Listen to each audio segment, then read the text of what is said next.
For centuries, to build any device, artisans had to painstakingly cut every screw, bolt, or nut by hand.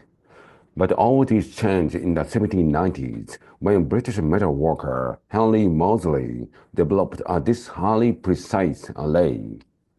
Suddenly, these previously handmade components could be reproduced mechanically and at scale. This may seem like a simple innovation, and it had a profound effect on the world. The standardization of these parts helped usher in industrial revolution.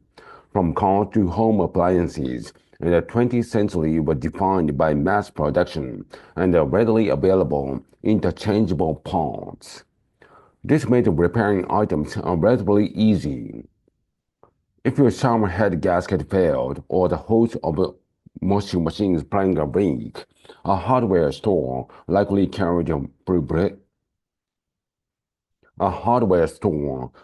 carried replacements. Today, interchangeable parts are as important as ever for mass production. However, some companies are working hard to prevent consumers from swapping out components on their own. In many cases, repair can only be done by the original manufacturers, if at all. With limited repair options available, we end up buying new and throwing more items out. This is especially true for electronics.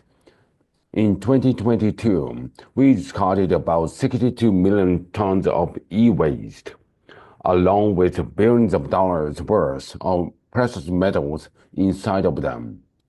So, how exactly do companies prevent repair? Some make it physically more difficult to fix items. They can glue parts in place rather than using screws.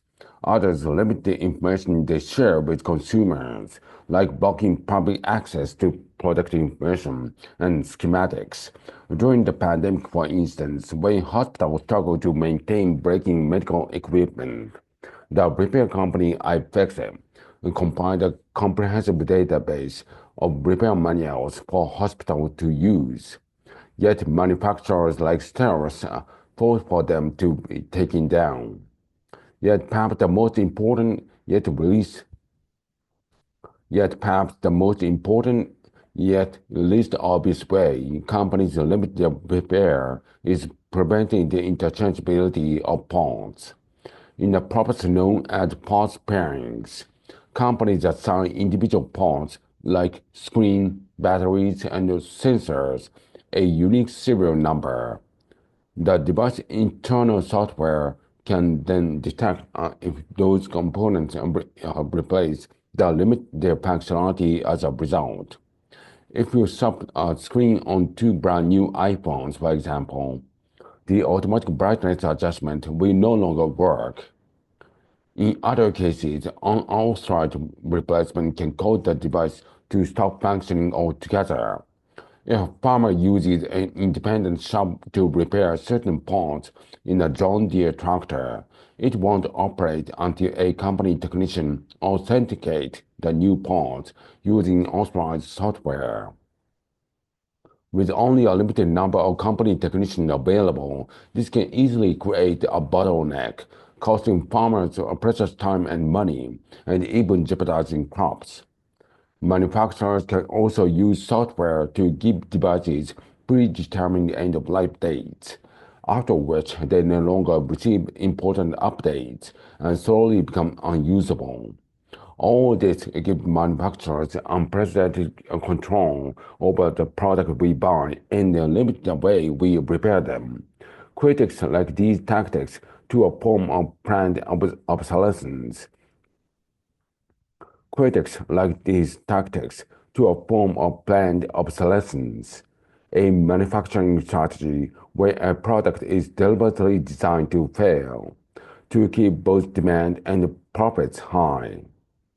But companies oppose two main arguments in defense of these practices. First, they claim that giving consumers and third-party repair shops access to the software could create cybersecurity risks. They also argue that they could be reliable if the product malfunctions after a third-party or consumer repair. A shoddy repair to a medical device, for instance, could have deadly consequences, and the manufacturer could be blamed. However, major reports, like those from the U.S. Federal Trade Commissions and the Food and Drug Administration, find little support for these company claims. Parts pairing and repair limiting practices are now being closely scrutinized in courts all over the world, as consumers fight for their right to repair. And the states, including Colorado and Oregon, have passed laws banning parts pairings. Community-led movements have also taken root. Over 2,500 cities across the globe, from Amsterdam to Boise to Bangalore, have established repair cafes. Here, people train and share their knowledge, reinvigorating culture of repair at a time when it often feels easier to toss our things than fix them.